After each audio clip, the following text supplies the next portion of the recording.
Hey guys, welcome back to Release the Craftin. Percival here with a mini magic. I'm calling it mini magic because I think that's cute. It's a little segment I'm doing where I do tiny art and maybe share some magic stuff with you guys. If you like this, let me know in the comments below and I will continue doing it. If you don't like it, don't say anything. I'll do whatever the hell I want to. Anyways, you're not the boss of me. But at any rate, I have decided to do given the month, an entire week of color magic in the ROYGBIV scale. So we're going to start off today with a little bit on the color red. And what I want to do with these segments is give you guys a little bit of the history of the color, and then a little bit about the magical properties of it, and just a little bit of art that you can enjoy while you watch. So I don't have that long to talk, so we're going to jump into it. Red is actually one of the earliest colors in our history, like in recorded history. It's one of the first colors that the human eye can perceive, and it's the color of like the first paint that humanity actually has been using.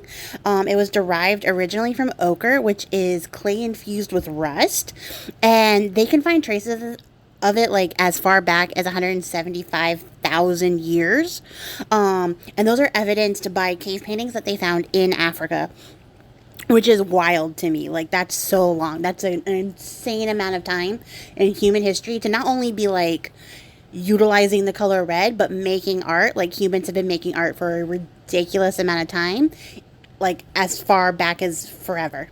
And later on, a couple years after this 175,000 years, humans would start to derive dyes from natural hues, things like cochineal bugs and cinnabar, I think is how you pronounce it, which is a plant. The cochineal bugs are bugs, and yeah, they still do that to this day, just, you know, heads up. Less so here, but in other places it's a very common color additive. But they would use this cochineal bug or cinnabar like mix to make paints, cosmetics, and color fabric.